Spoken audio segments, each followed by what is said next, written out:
There are more executive orders coming. We'll be fully support on removing DEI inside the Pentagon, reinstating troops who were pushed out because of COVID mandates, Iron Dome for America. This is happening quickly.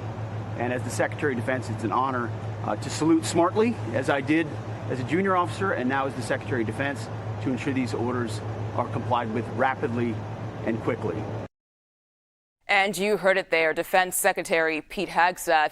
He says President Trump is following through on campaign promises today by reshaping the military with 3 new executive orders. And those orders include policies for transgender service members, a ban on several DEI initiatives, and reinstating members of the military who were discharged for refusing to get the COVID vaccine. CBS News White House digital reporter Aaron Navarro joins us now for the latest. Aaron, thank you so much for being here. Can you walk us through the details of these orders, and do we have any idea of the timing here? Lugo, good to be with you. As you mentioned, getting rid of DEI, quote, bureaucracy is an expected executive order here, something in line with Pete Hegseth as well as President Trump's agenda. There is also an order expected to be about transgender service members, instructing the Defense Department to create a policy regarding these members. It is not a flat-out ban on these members serving in our military, but it's at least pushing the ball to see what policy the Defense Department creates. As you mentioned, there's also an order expected that will reinstate members of the military who were discharged for refusing to get the COVID vaccine just a couple years ago. And there's also expected to be action regarding creating an American Iron Dome, a similar type of missile defense shield that Israel has, expected to see progress in America on that issue within 60 days. We know that Trump today is in Florida, but we're expecting these orders to be signed at some point this afternoon or evening. And we understand the White House also sent out a memo directing agencies to start identifying scheduled employees. And these are people who have jobs involved in crafting policy and supervising attorneys. So how is this memo related to the executive order that Trump signed just last week?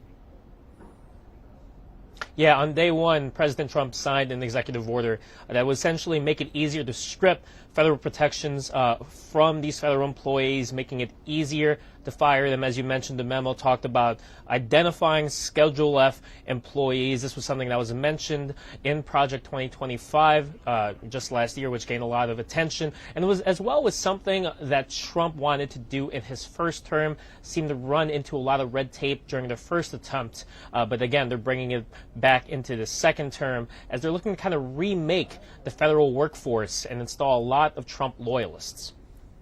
And Aaron, we know House Republicans descend on the Trump Doral Golf Club for a party conference. Trump is expected to address Congress members later today. Can you walk us through what we can expect to hear there?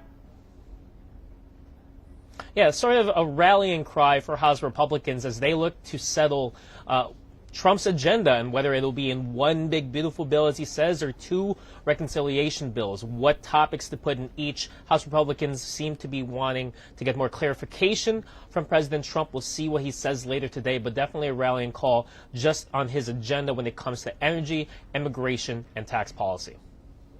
Okay, so the president is also talking to El Salvador about a potential asylum agreement. Trump spoke with President Nayib Bukele just days after being sworn into the White House. How does this plan help Trump with his mass deportation agenda? Yeah, the talks were about potentially importing or transporting non-El Salvadorian migrants to El Salvador. That would certainly help because they're starting to see a little bit with Colombia, but potentially with other countries. Countries reject certain flights of migrants. El Salvador being an open partner could certainly help with just the logistics of what Trump and his DHS and his mass deportation plan that he's looking to execute in the coming weeks. Okay, CBS News White House digital reporter Aaron Navarro, thank you so much for your time today. Now, it is the first day on the job for newly confirmed Defense Secretary Pete Hegseth, and before he even walked up into the steps of the Pentagon today, he promised to bring major changes. CBS News senior national security correspondent Charlie D'Agata is live at the Pentagon. Charlie, thanks for being here. Can you tell us what changes will be made to DEI policies, and what can we expect from an executive order relating to transgender troops? Yeah, Mugo, we were here this morning when Secretary Heth, I'm going to have to get used to saying that, walked up the steps of the Pentagon. You know, he said he was going to be an agent of change. He was actually here over the weekend holding meetings, but sort of officially this is day one. So let's start with the order for the transgender troops first. So according to a fact sheet that we've seen, it simply bans transgender people from serving in the military. We don't have the exact numbers, but an advocacy group that I spoke with this morning put the number in the thousands. There have been some estimates around 15,000. I wasn't steered away from that. But it's difficult because not every transgender service member has self-identified. Some had already gone through the transition process before enlisting. Others might be somewhere along in the process. In fact, in the language of that fact sheet, the president himself explicitly refers to transgender people as trans-identifying, which is contentious enough. So the argument, and it's one that's supported by the incoming secretary, is that allowing transgender personnel to serve on the front lines, it undermines military readiness and unit cohesion. But it's worth notice, this isn't an immediate blanket ban. This is an executive order. The DOD, including Secretary Heth, they have to come up with a plan to implement the policy. Now, as far as DEI is concerned, it gets murky. So Secretary Heth's mission was made very clear. He posted on X over the weekend, DOD, he wrote, does not equal DEI. He said no exceptions, no name changes, no delays, and those who did not comply will no longer work here. Now, again, implementing that policy is going to be more difficult. So as I understand it, there's no sort of dedicated DEI department or personnel who work in those programs. So it'll take identifying who would be considered working towards DEI or those sort of policies, and that might come down to human resources. When it comes down to personnel in this building, it's going to come down to the individual branches when it comes to their own recruitment and training. So they, in the past few days, they've already been trying to purge mentions of diversity from websites and training. Lots of changes coming on that one for sure. Trump is expected to reinstate service members who were discharged for not getting vaccinated. What are the details here? Yeah, well, that's right. Checking with individual services, because that's how we have to get this information, we estimate that roughly 8,000 service members were discharged for not taking part in the COVID vaccine program. So they were removed from the military back in 2021. That order was rescinded by the Biden administration. Only a few dozen people came back to active duty, genuinely, like 40-something. It might be different this time because not only is back pay on offer, but those personnel who were discharged will be returned to their original rank according to the directive. Again, this will all be in the implementation. Yeah, so turning now to the previous administration, when President Joe Biden lifted the ban, not many people came back. So do we know if they will give back pay to all 8,000 troops, even if they aren't reinstated in the military? And how much could that possibly cost? Right, exactly. You can see how complicated it gets, right? And as I said, only 43, roughly 40-something came back of 8,000. So as I understand it, some members were happy to be discharged. They didn't want to come back to the military. But that incentive is there, right? So that back pay is there, and also the return to rank. Now, that may be the hook. I'm not entirely sure that back pay is paid if they don't come back. And it's also worth mentioning, too, I've been drilling down to it a little bit. The way back pay works is it's offset by any income they may have made in their sort of civilian life, quote. So it really, I hate the phrase, but in this term it applies. It really remains to be seen what that uptake is, because 8,000 people, if you were to divide the average salary or multiply it 40,000 U.S. service member, I don't know, it comes out to roughly $1.2 billion if every single person came in and all of that money was back paid. But again, there are so many caveats there. Yeah, a lot of money we're talking about there, and obviously a lot of unknowns as well. But A lot. Charlie D'Agata, thank you so much for your time. We really appreciate it. Now, President Trump is making true to his campaign promise to crack down on illegal immigration. Just yesterday, ICE agents arrested almost 1,000 people. That is a jump from the 593 arrests on Friday and 286 on Saturday. Now, this includes a raid that happened early Sunday morning outside of Denver, and that is where the DEA says they arrested almost 50 people. The agency's Rocky Mountain Division posted these videos you're looking at right here online, saying they busted a makeshift party. This raid reportedly targeted members of a Venezuelan gang. Officials say they seized drugs, weapons, and even cash. And security at the nation's border is also ramping up. CBS News correspondent Jason Allen reports from along the southern border in El Paso, Texas, where hundreds of additional troops have been deployed. Here along the Texas border with Mexico, there are more troops that are now on the way to spread out along this border, not just here in Texas, but the expectation is that they will be along this border for all 4 states between here and New Mexico and Arizona and California. There have already been about 2,500 troops here, but now the United States is surging another 1,500. There were some flights here to Texas Thursday of an initial group. There were some more that arrived Saturday. They're going to be at Fort Bliss, which is near where we are. The expectation is they'll receive a briefing there on their activities, probably some training, and they are working with Customs and Border Protection as well to kind of get a sense of where they're going to be, what their mission is, and what their activities will be here. Now, those are not the only troops that are coming. Just today, Texas, the state of Texas, decided it's going to send another 400 troops here as well. The flights were leaving from both Fort Worth and from Houston this morning. Texas Governor Greg Abbott saying along with those troops there would be C-130s, there would be Chinook helicopters, and they will be joining as well this surge of troops along the border all the way from here to California. Back to you. Some of President Trump's most high-profile cabinet picks about to be grilled by Senate lawmakers. We'll walk you through the nominees when we come back.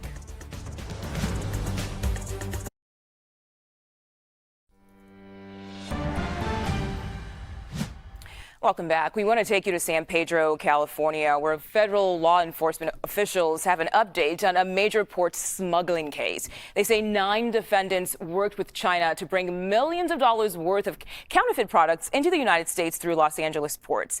Now, the U.S. acting attorney of Central California said this about the investigation just moments ago. Ensuring the integrity of who and what comes into our country is critical to our border security and ultimately to our national security. The 9 defendants charged in the indictment participated in a wide-ranging scheme to circumvent inspections at the ports of Los Angeles and Long Beach. The scheme involved logistics companies, warehouse owners, and corrupt truckers. They worked as criminal partners to defy U.S. customs laws, to illegally smuggle enormous quantities of goods from China into the United States. 8 of the 9 defendants have been arrested. 1 defendant, the lead defendant, who orchestrated the scheme, is a fugitive and is believed to be in China. Those defendants have been charged with a number of federal charges, including conspiracy. Officials say they face at least 20 years of prison time if convicted. Turning now to our nation's capital and the race to get President Trump's cabinet confirmed. Lawmakers working overtime to make that happen. 2 big names crossing the finish line over the weekend. First, controversial pick for Defense Secretary Pete Hegseth. And second, Kristi Noem, the new head of Homeland Security.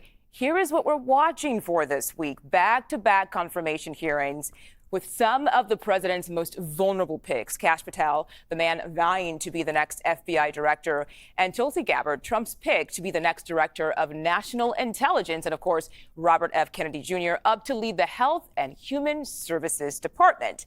CBS News congressional correspondent Nicole Killian is live from Capitol Hill, and she joins us now. Nicole, what and who will you be watching for this week?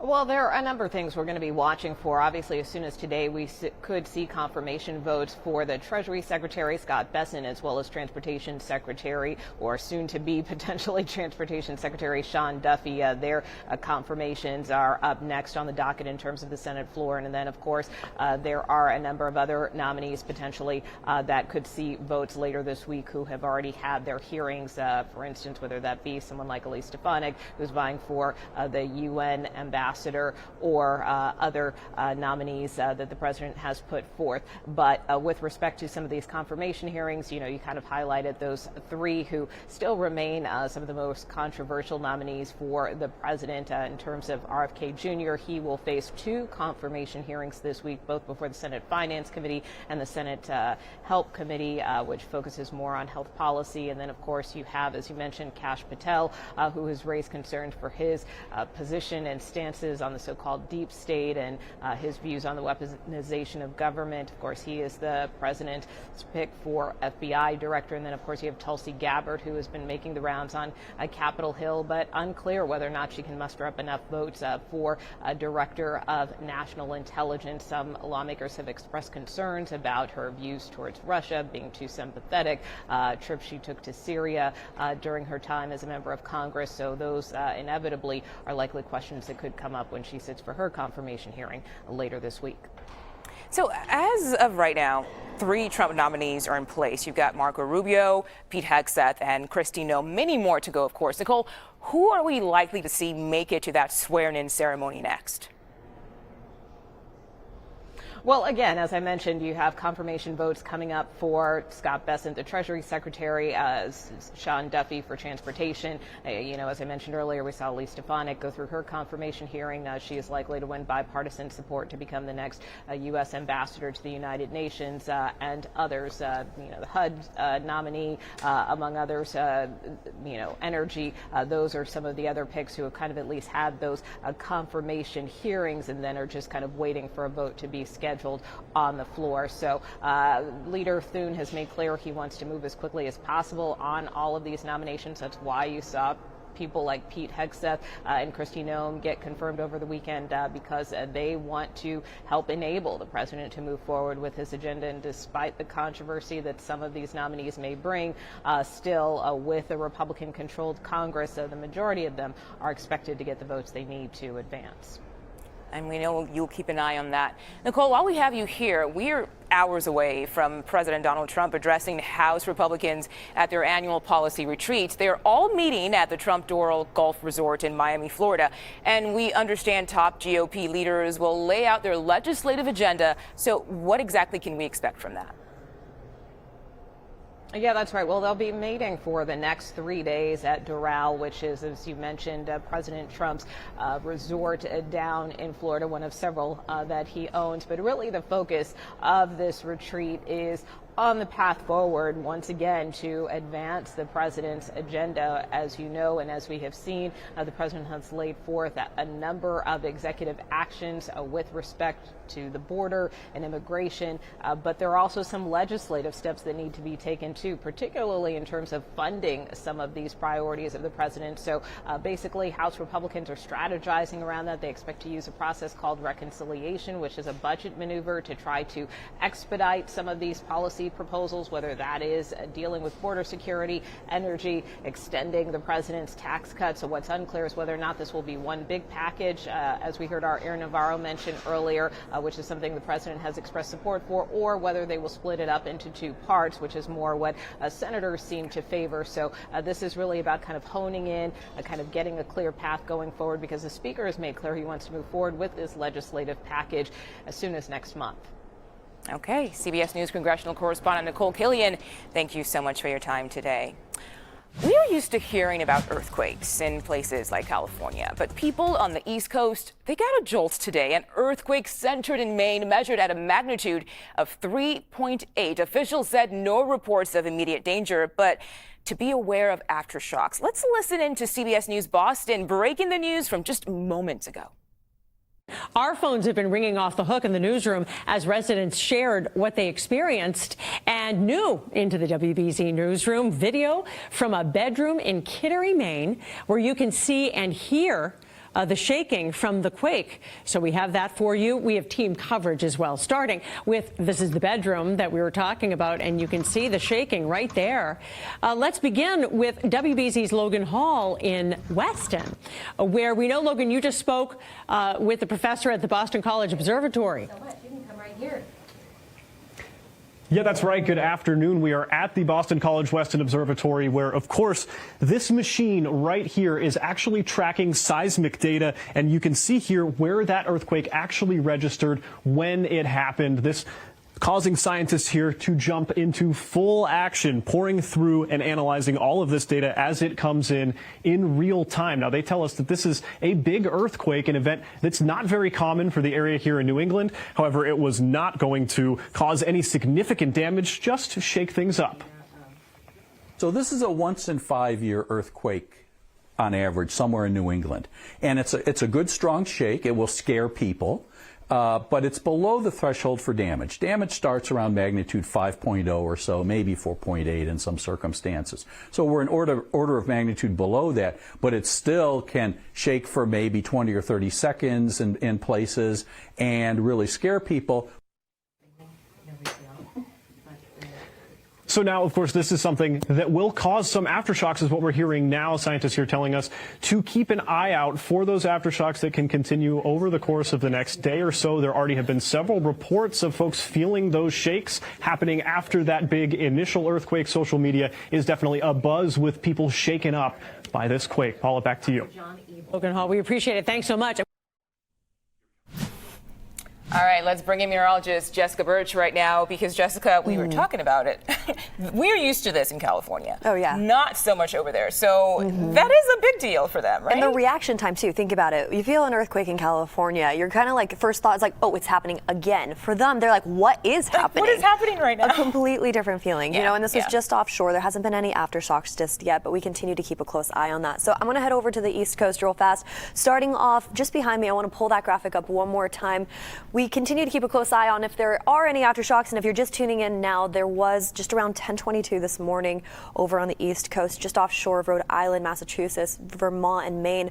Just in this area alone, actually New Hampshire and Maine, there was a magnitude 3.8 earthquake, and this is in the exact same area that's continuing to deal with more snow as we head into the afternoon and evening hours tonight. I want to pull back and pull up the map real fast too. We have a couple clipper systems that are going to sweep throughout the Great Lakes, pushing off into the mid-Atlantic and the Northeast into the coming days. There's that second one right behind me that you see starting to form as we head all the way into our Wednesday and Thursday forecast. But right back behind me, let's pull up those graphics one more time.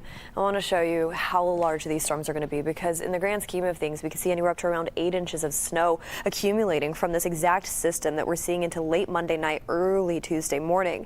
Now, with this, there's plenty of winter storm advisories and warnings that are stretched throughout the Great Lakes, especially up in upstate New York. That's going to be the major target when it comes to these heavy amounts of rainfall and snowfall total as we head into the next 48 hours. Not only that, but this storm is going to bring in a lot gustier conditions compared to some of the other clipper storms we've seen so far this season. Now we can see gusts up to around 40, 50 miles per hour at times, pushing across this area. We're going to catch a break on the back end along the Great Lakes heading into Tuesday morning, but you already see that tan color behind it. That's that next clipper system that will continue to bring in more snow, more heavy winds. So it's going to be a little bit of a mess over there. Good thing that earthquake wasn't as bad as we've seen in the past, and so, you know, they're going to gather up their gear, get ready to go, and then it's just snowstorm after snowstorm this week up there. Snowstorm after snowstorm. Yeah. Just an aside, I just came from Chicago, so Yes. I'm very happy to not have to deal Oh my gosh. with a snowstorm. Welcome to California. We do have earthquakes though. So. That is true. That is true. Yes. I'll get ready for that one. All right, still ahead, President Trump's new border czar overseeing immigration raids in one of the 5 biggest cities.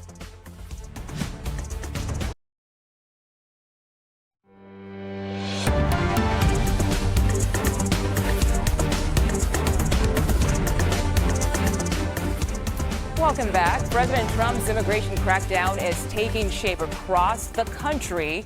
Federal officials ramped up arrests over the weekend, and they say more are on the way. And Chicago is just one of the cities that's been the target of recent immigration arrests, and Trump's new border law was there to oversee the operation. CBS News Chicago's Asal Razai reports from the Windy City. We're expecting federal agents to continue making arrests in the city over the next couple of days. We know right now their mission is to detain any undocumented people that have active warrants. They began those arrests yesterday, and those will continue. Here's a look at President Donald Trump's new border czar, Tom Homan, on the ground in Chicago. We know the targeted arrests began before dawn Sunday and went on into the late morning. And one seems to be a collective federal effort. Immigration and Customs Enforcement agents joined by the DEA, FBI, ATF, Border Patrol, and U.S. Marshals. Right now, it's unclear how many people they arrested in Chicago, who those people are, and what crimes they're accused of. Chicago police tell us, though, they did not assist. That's in accordance with local law. Here's what Homan said about the latest crackdown, followed by 22nd Ward Alderman Michael Rodriguez. But you're going to see the numbers steadily increase, the number of arrests nationwide, as we open up the aperture. The fact is that this fearful raids, these sinister raids, are unjust, and they're causing mayhem in our communities. Governor J.B. Pritzker speaking out to the confusion local leaders are facing from the feds, saying he supports the deportation of undocumented people that are convicted of violent crimes. Mayor Brandon Johnson highlighting that it's imperative Chicagoans know their constitutional rights. We've reached out to ICE this morning to see if they've made any arrests on this Monday. So far, we have not heard back. Reporting in Chicago, I'm Asal Razai, CBS News. We're going to move on to Capitol Hill now, where senators will vote on if to confirm President Trump's Attorney General pick, Pam Bondi, on Wednesday. On Thursday, they'll hold hearings for FBI Director pick Kash Patel. In the meantime, the Department of Justice is undergoing a lot of policy changes. CBS News Department of Justice reporter Jake Rosen joins us live with the latest. Jake, thank you for being with us today. Both the DOJ and the DHS are seeing huge policy shifts, especially when it comes to immigration and deportation. So what's new with how the agencies are operating?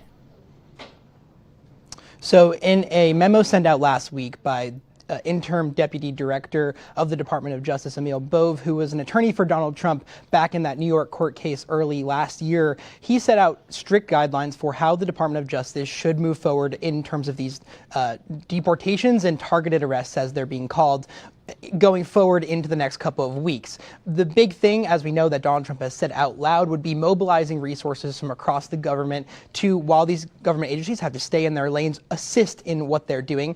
And another thing that the Department of Justice is looking at is moving around resources, and especially in terms of career attorneys, people who are not political appointees, to basically take on states and localities that claim that they are sanctuary cities, which would mean, like this reporter in Chicago just pointed out, that the local officials and local police are not going to play a role in assisting with these arrests. The Trump administration has long made a point of, and Trump campaign made a long point of on the campaign trail, to really stay focused on attacking these cities and finding ways to coerce them into basically giving into federal pressure on things like deportations. So as all of this is happening, we know as of right now, the DOJ is operating without an attorney general or even an FBI director. So what is the likelihood that these Trump picks will get confirmed? Well, in terms of Pam Bondi, who is very likely to be the next Attorney General of the United States, she was the Attorney General back in Florida and a longtime supporter of Donald Trump going back to 2015 and 2016. She is very likely to be confirmed. And while the hearing that she had a couple of weeks ago on Capitol Hill was a little contentious among Democrats, among Republicans, there's basically anonymous agreement of what role she should be, especially coming out of that Matt Gaetz appointment and kind of collapse of his pick as Attorney General back in November and December. Now, in terms of Kash Patel, things are a little bit different. That process has been slowed down. There are a lot of skeptics within the Senate Judiciary Committee around Kash Patel and how his nomination should proceed. He's, again, another longtime ally of Donald Trump, but with more extreme views on things like what we saw last week with the mass pardons of January 6th rioters. That's something that he has long called for, in addition to potentially going after Democrats should he get put in place at the FBI. He's been a longtime critic of Democrat politicians, Democrat members of the Department of Justice, in addition to general bureaucrats that he claims basically have rigged their systems against Donald Trump before Donald Trump took office last week. All right, Jake. So as you said there, we know Pam Bondi likely to get confirmed. But in the meantime, the DOJ handling a lot of new policy changes. So how are they doing that, given the vacuum in leadership as we wait for these confirmation hearings to take place? Well, there are temporary appointees in place who are doing Donald Trump's bidding already. And while Pam Bondi is expected to take over potentially at some point this week, we'll have to see how that plays out specifically. But there are already things underway. Some of those things are, again, like what we just talked about with basically getting the ball moving on how the federal government is going to be involved in these mass deportation and targeted arrest efforts of legal migrants who have criminal records. Part of that, too, is slowing down and stopping further cases in terms of civil rights cases that the government involves themselves in, slowing down police reform efforts and undoing what President Biden laid out to do in terms of executive orders on how the Department of Justice should proceed in terms of police reform across the country. And another thing in terms of when we talk about these arrests and what the future of law enforcement is in America, the Trump administration in that memo pointed out that they want prosecutors to now look at the maximum possible penalties when it comes to going after people like these legal migrants in the country and who are being targeted, and to not give prosecutors a leeway that the Biden administration and Biden White House gave these prosecutors to maybe go lighter on someone who maybe is an active member of their community and doing good things versus a criminal. The Trump administration is saying right now they need to fully stick to the strictest guidelines that they can in terms of sentencing. Okay, CBS News Department of Justice reporter Jake Rosen, thank you so much for your time today. Ahead, details on a Chinese AI company that some experts say rivals ChatGPT. You're watching CBS News 24/7.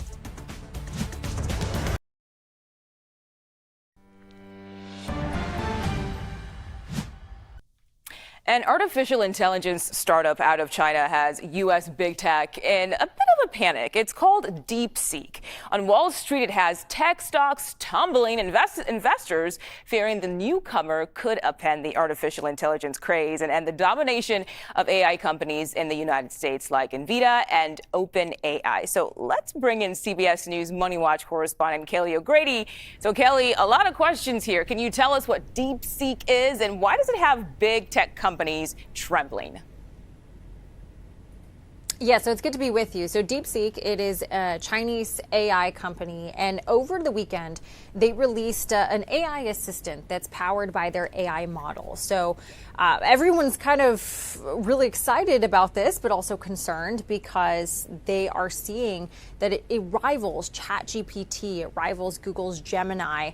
And the reason that there's so much concern is that it was made with a lot less money, a lot less time, and a lot less power. And so DeepSeek doesn't have access to the chips, to the likes of, or the most sort of advanced chips that NVIDIA and Micron and these other companies put forth due to U.S. export restrictions. And so everyone's kind of looking at this and saying, wow, this was able to be made without access to that really advanced computing power. And so you're seeing all of these tech stocks take a dip because if that's possible for this Chinese company to be able to create something so advanced without access to that power, it really questions whether these companies will have as much of a future when it comes to revenue and profits that all of these investors are betting on. So that's sort of the tech and the market side of it. There's also a question around if these Chinese companies are advanced in this AI development, what that could mean from a national security perspective, a military defense technology perspective. So a lot of different threads here, but certainly a lot of the tech stocks are taking it on the chin today.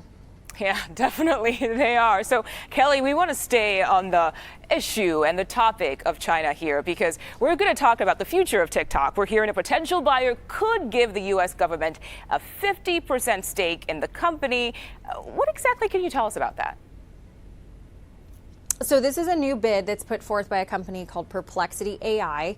It wouldn't be a takeover. It would actually be a merger. So the ByteDance investors, that's the parent company behind TikTok, would still retain a piece of the pie in this merger.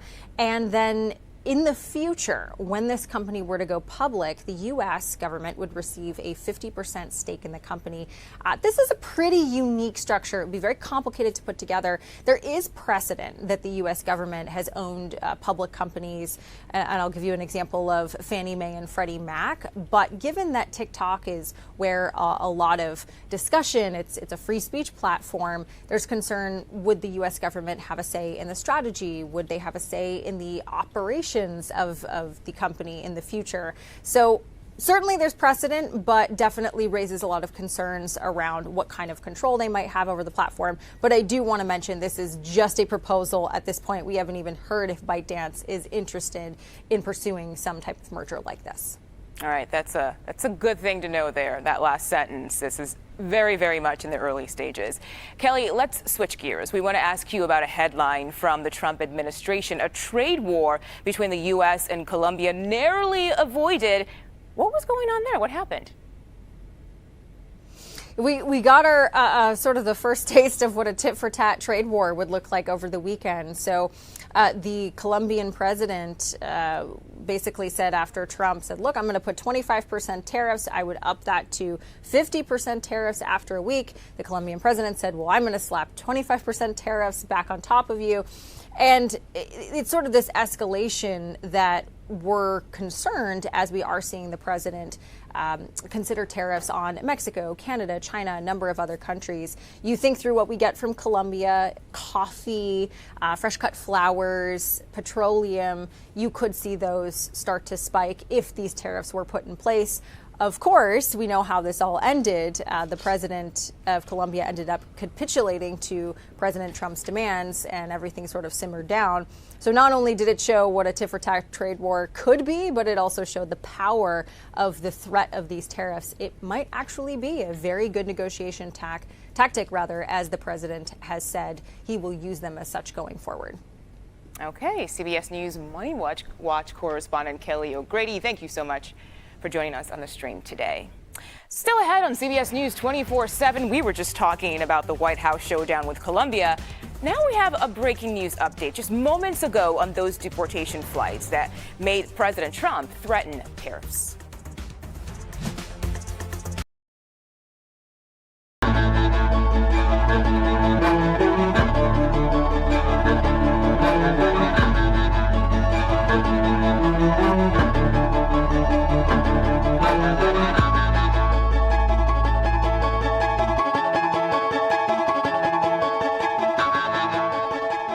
Eye on America, CBS News telling you about issues you face in your communities. And it can be hard to imagine experiencing the loss of one home from a wildfire, let alone two. CBS News Colorado's Gabriela Vidal shows you what one family faces right now with the wildfires in Southern California. Hey, Natalie, you there? Christian Malgin FaceTimes his sister, Natalie. This is our backyard. Taking us through the wreckage of what's left of their childhood home in Altadena, California. We kind of knew, it was already burned, so we were prepared. We had a day to prepare before we came. It's like shock, part of it. It's like you're mostly okay, but it's also you're not. 22 years of memories in this home. I'll miss all of it. Now reduced to ruins like many others amidst the ongoing Eaton fire. When you look at the pictures and the videos, you realize how many people are hit by this. Images that bring him back to these from 2021. I was in a movie with my family back in California, and I got these texts, people saying, "Are you okay? Is your house okay?" When Christian lost his home in Superior during the Marshall Fire. It was just like, I have nothing I can do, and I don't know what I'm coming back to. And he says it took a lot of time and a community of loved ones to help him get back on his feet then. I just had this sense of peace, too, even in that time, that, the rest of my life that would not have been unless that moment had happened as well. Now he's crowdfunding to help his family move forward. Help them walk through it and remind them you don't need to be okay. It's not an okay thing. Despite the loss. We have a terracotta pot that survived. His family is finding comfort in the little things that were salvaged. Temporarily, we'll be staying in a hotel for about a week, this next week or so. And then after that, my parents are looking at a place to rent. And remaining hopeful. We had big trees, these old houses, just such beautiful homes. They will be able to rebuild their community. Trying to keep the character of Altadena alive is our main thing. And just like Coloradans stepped up to help people like Christian during the Marshall Fire. In any way you can try to give. I'm Gabriella Vidal, CBS News, Colorado. Weekend rain gave crews in Southern California some much needed relief as they continue to battle the flames. But the rain is leading to concerns about mudslides and even flooding in burn-scar areas. Mud flows in the Pacific Palisades area closed roads along the popular Pacific Coast Highway and prompted schools in Malibu to close for today. So let's bring in meteorologist Jessica Birch, because we were talking about this last week. The first thing I thought is when you're talking about wildfires, of course you want rain. You need rain, right? But then it's causing some issues now. Well, the good news is the National Weather Service just within the past hour actually expired that flood watch just along the fire burn scar area for the Palisades fire. So this is good news. We're starting to see that storm shift out of the Southern California area, and now it's moving closer to Arizona, all the way over into states like New Mexico. As we head into the coming days, you see it just below me starting to swirl its way off of California, moving its way inland throughout the next couple days. Now, right behind me, I want to show you areas like Los Angeles. LAX alone got close to around an inch of rain. You head over into Malibu, closer to 2.5. Of course, inevitably, after fire weather conditions and a heavy setup of rain, the biggest concern would be mudslides or debris flow at least. But as we extend into the next couple days, this will come to an end, these concerns. And now, of course, we shift our eyes over into the Four Corners, where they're expected to see some moderate to heavy snow right around the corner as we head into Wednesday and Thursday's forecast too.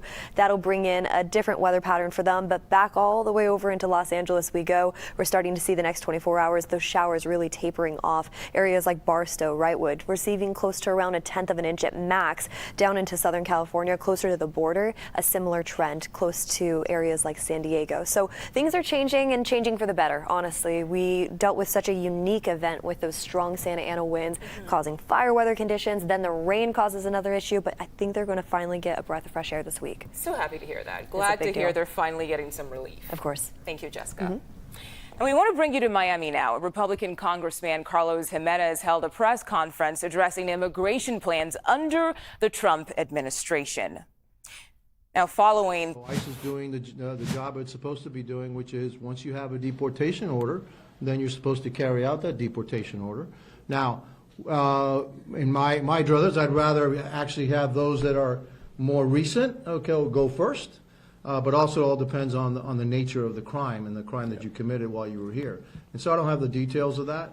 But again, all this talk and this problem with immigration came about because of the last 4 years of the Biden. And Congressman Jimenez, you just heard from, is one of dozens of Republican House members in Florida attending a conference with Trump. And following the search for answers into the origins of the COVID-19 virus, the CIA saying the virus was most likely leaked from a lab and was not an engineered bioweapon. The Biden-era team, though, saying there's low confidence in this finding because they never had a smoking gun and that investigators were not allowed into the country to probe, and Chinese officials didn't thoroughly share information with the World Health Organization. We're used to hearing about earthquakes in places like California, but the people on the East Coast got a jolt today. An earthquake centered in Maine measured at a magnitude of 3.8. People as far as Rhode Island said they felt the shaking. Officials said no reports of immediate danger, but to be aware of aftershocks. Now, this is one I know a lot of people are talking about. The Philadelphia Eagles and Kansas City Chiefs head to the Super Bowl for a rematch. 2 years in the making. They met in 2023 during that Super Bowl when the Chiefs barely edged out the Eagles 38-35.